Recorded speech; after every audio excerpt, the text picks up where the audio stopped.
ಭ್ರಷ್ಟ ಸರ್ಕಾರ ಆಡಳಿತ ನಡೆಸುತ್ತಿದೆ ಅಂತ ಆರೋಪಿಸಿ ಜೆಡಿಎಸ್ ಕಾರ್ಯಕರ್ತರು ಗದಗನಲ್ಲಿ ಪ್ರತಿಭಟನೆ.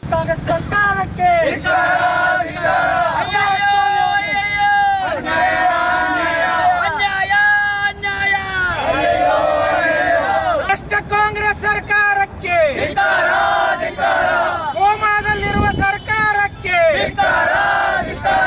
ಹೋಮದಲ್ಲಿರುವ ಸರ್ಕಾರಕ್ಕೆ ರೈತ ವಿರೋಧಿ ಸರ್ಕಾರಕ್ಕೆ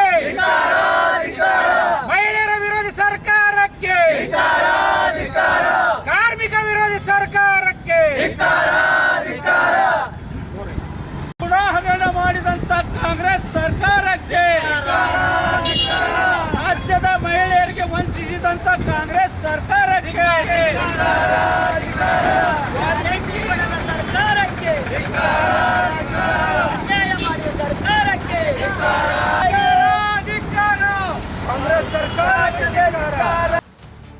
ರಾಜ್ಯದಲ್ಲಿ ಉದ್ರಿ ಹಾಗೂ ಭ್ರಷ್ಟ ಸರ್ಕಾರ ಆಡಳಿತ ನಡೆಸುತ್ತಿದೆ ಅಂತ ಆರೋಪಿಸಿ ಜೆಡಿಎಸ್ ಕಾರ್ಯಕರ್ತರು ಗದಗನಲ್ಲಿ ಪ್ರತಿಭಟನೆ ಮಾಡಿದರು.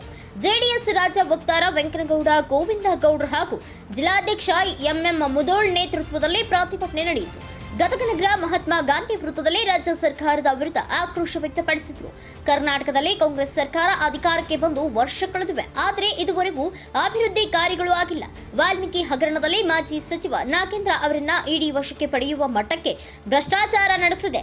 ಕಾಂಗ್ರೆಸ್ ಪಕ್ಷ ಅಧಿಕಾರಕ್ಕೆ ಬಂದು ಖಜಾನೆ ಖಾಲಿ ಮಾಡಿದೆ. ರೈತರಿಗೆ ಸಹಾಯಧನ ಇಲ್ಲ, ವಿದ್ಯಾರ್ಥಿಗಳ ಶಿಷ್ಯ ವೇತನ ನೀಡುತ್ತಿಲ್ಲ, ಗೃಹಲಕ್ಷ್ಮಿ ಯೋಜನೆ ಹಣ ಜಾರಿಯಾಗ್ತಿಲ್ಲ, ಸರ್ಕಾರಿ ನೌಕರರಿಗೆ ವೇತನ, ಸರ್ಕಾರಿ ಗುತ್ತಿಗೆದಾರರ ಹಣ ಬಿಡುಗಡೆಗೆ, ಅಂಗನವಾಡಿ ಕಾರ್ಯಕರ್ತೆಯರಿಗೆ ವೇತನ ನೀಡದ ಉದ್ರಿ ಸರ್ಕಾರ ಇದಾಗಿದೆ. ಈ ಹಿಂದೆ ಆಡಳಿತ ನಡೆಸಿದ ಬಿಜೆಪಿ ಸರ್ಕಾರಕ್ಕೆ 40% ಕಮಿಷನ್ ಸರ್ಕಾರ ಎಂದು ಆರೋಪಿಸಿದ್ರು.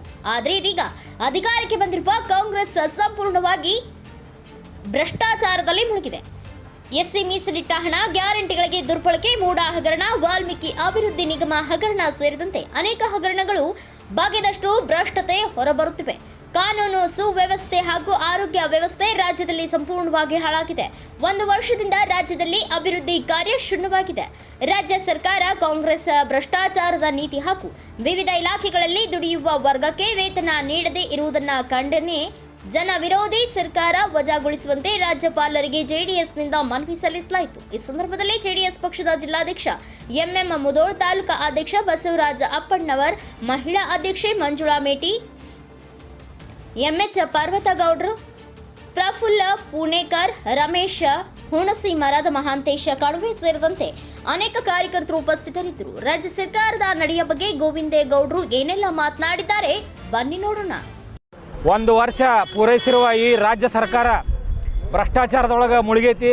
ಇವತ್ತೊಬ್ಬರು ಮಾಜಿ ಸಚಿವರನ್ನ ಇಡಿ ಅವರು ಅರೆಸ್ಟ್ ಮಾಡುವ ಮಟ್ಟಕ್ಕೆ ಇವತ್ತು ಸರ್ಕಾರ 1 ವರ್ಷದೊಳಗನೆ ಖಜಾನೆಯನ್ನು ಖಾಲಿ ಮಾಡುವಂಥ ಕೆಲಸ ಈ ಭ್ರಷ್ಟ ಕಾಂಗ್ರೆಸ್ ಸರ್ಕಾರ ಮಾಡಿತ್ತು. ಒಂದು ಹೊಸ ಯೋಜನೆಗಳಿಲ್ಲ, ಯಾರಿಗೂ ನೆರವಿಲ್ಲ. ರೈತರಿಗೆ ಇವರು ಸಹಾಯಧನ ಕೊಡ್ತೀವಿ ಅಂತ ಹೇಳಿದ್ದ ಖರೆ ಅವ್ರಿಗೆ ಕೊಟ್ಟಿಲ್ಲ. ಮಹಿಳೆಯರಿಗೆ ಗೃಹಲಕ್ಷ್ಮಿ ಕೊಡ್ತೇನೆ ಅಂದರು, ಅದನ್ನು ಕೊಟ್ಟಿಲ್ಲ. ವಿದ್ಯಾರ್ಥಿಗಳ ಸ್ಕಾಲರ್ಶಿಪ್ ಇಲ್ಲ. ಯಾವೊಂದೂ ಒಳ್ಳೆಯ ಕೆಲಸ ಈ ಸರ್ಕಾರ ಬಂದ ಮ್ಯಾಗ ಆಗಿಲ್ಲ. ಏನು ಖಜಾನೆ ಒಳಗೆ ದುಡ್ಡಿತ್ತು ಅದನ್ನು ಖಾಲಿ ಮಾಡಿ ಒಳ್ಳೆ ಹಗರಣ ಕೂಡ ಅದು ಈ ಸರ್ಕಾರದಾಗ. ಈ ಸರ್ಕಾರ ವಜಾ ಆಗಬೇಕು. ಏನು ಜನ ವಿರೋಧಿ ಸರ್ಕಾರ ಐತಿ, ಇವತ್ತು ಜನರಿಗೆ ಇಷ್ಟಕೊಂಡ ತೊಂದರೆ ಆಗತೈತಿ. ಆ ಸರ್ಕಾರ ಇವತ್ತು ವಜಾ ಮಾಡಿರಿ ಅಂಥೇಳಿ ರಾಜ್ಯಪಾಲರು ಶಿಫಾರಸು ಮಾಡಿರಿ ಅಂಥೇಳಿ ನಾವು ಇವತ್ತು ತಾಲೂಕಾ ದಂಡಾಧಿಕಾರಿಗಳ ಮುಖಾಂತರ ರಾಜ್ಯಪಾಲರಿಗೆ ನಾವು JDS ಪಕ್ಷದ ವತಿಯಿಂದ ಮನವಿಯನ್ನು ನಾವು ಸಲ್ಲಿಸೇವಿ. ಇವತ್ತು ಏನು ಜನರ ಮಧ್ಯೆ ಆಕ್ರೋಶ ಐತಿ, ಆ ಆಕ್ರೋಶದ ಪ್ರತಿನಿಧಿಯಾಗಿ ಇವತ್ತು ನಮ್ಮ ಪಕ್ಷ ಮನವಿ ಕೊಟ್ಟೈತಿ. ಏನು ಒಂದು ಕೆಟ್ಟ ಆಡಳಿತ ಸಿದ್ದರಾಮಯ್ಯ ಸರ್ಕಾರ ಕೊಡಾಕತೈತಿ, ಇದಕ್ಕೆ ಜನ ರೋಷಿ ಹೋಗ್ಯಾರ. ಏನೇನು ಹೇಳಿ ನಂಬಿಸಿ ಇವರು ಅಧಿಕಾರಕ್ಕೆ ಬಂದರು, ಒಂದೂ ಮಾಡಲಿಲ್ಲ. ಇವರು ದಲಿತ ವಿರೋಧಿ ನೀತಿಯನ್ನು ಅನುಸರಿಸ್ಯಾರ. 14,000 ಕೋಟಿ ರೂಪಾಯಿ ಏನು ದಲಿತರ ಕಲ್ಯಾಣಕ್ಕೆ ಮೀಸಲಿಟ್ಟಿದ್ರು, ಆ ದುಡ್ಡನ್ನು ತೊಗೊಂಡು ಇವ್ರು ಗ್ಯಾರಂಟಿಗೆ ಹಾಕ್ಕೊಂಡ್ರು. ಆ ಗ್ಯಾರಂಟಿ ಕೂಡ ಸರಿಯಾಗಿ ಮಾಡ್ತಿಲ್ಲ. 11 ತಿಂಗಳ 13 ತಿಂಗಳದೊಳಗೆ ಇವ್ರು ಭಾಳ ಅಂದ್ರೆ ಒಂದು 6 ತಿಂಗಳು ಸರಿಯಾಗಿ ನಡೆಸಿದ್ದ ಕರೆ. ಆ ಹೋತೆಲ್ಲಿ ದುಡ್ಡು, ಟ್ಯಾಕ್ಸಿನ ದುಡ್ಡು ಹೋತೆಲ್ಲಿ ಆ ಗ್ಯಾರಂಟಿನವ ಮಾಡಿ ಎಲ್ಲ ವಸ್ತುಗಳ ಬೆಲೆಗಳನ್ನು ಇವ್ರು ಏರಿಸಿದ್ರು. ಆ ದುಡ್ಡು ಎಲ್ಲಿ ಹೋತು? ಹಾಲಿನ ರೇಟ್ ಏರಿಸಿದ್ರು, ಆ ದುಡ್ಡು ಎಲ್ಲಿ ಹೋತು? ಪೆಟ್ರೋಲ್ ರೇಟ್ ಏರಿಸಿದ್ರು, ಆ ದುಡ್ಡು ಎಲ್ಲಿ ಹೋತು? ಈ ಸರ್ಕಾರ ಪೂರಾ ಭ್ರಷ್ಟಾಚಾರದೊಳಗೆ ಮುಳುಗೈತಿ. ಇವತ್ತು ಜನ ರೋಸ್ ಹೋಗಿ ಬೇಜಾರಾದ ಬಿಟ್ಟಾರ ಈ ಸರ್ಕಾರಕ್ಕೆ. ಎಲ್ಲದಕ್ಕೂ ಉದ್ರಿ ಹೇಳ್ಕೊಂತ ಹೋಗ್ತಕ್ಕಂಥ ಈ ಉದ್ರಿ ಕಾಂಗ್ರೆಸ್ ಸರ್ಕಾರ ಹೋಗ್ಲಿ ಅನ್ನೋದು ಎಲ್ಲ ಜನರ ಏನು ಆಸೆ ಆಗೈತಿ, ನಮ್ಮ ಪಕ್ಷನೂ ಕೂಡ ಈ ಸರ್ಕಾರ ಹೋಗಲಿ ಅಂತೇಳಿ ಆಸೆ ಮಾಡ್ತೀವಿ. ಅದಕ್ಕೆ ನಾವು ರಾಜ್ಯಪಾಲರು ಈ ಸರ್ಕಾರವನ್ನು ವಜಾ ಮಾಡಲಿ ಅಂಥೇಳಿ ಶಿಫಾರಸು ಕೇಂದ್ರ ಸರ್ಕಾರಕ್ಕೆ ಮಾಡಿರಿ ಅಂಥೇಳಿ ನಾವು ಇವತ್ತು JDS ಪಕ್ಷದ ವತಿಯಿಂದ ಮನವಿ ಕೊಟ್ಟಿವಿ.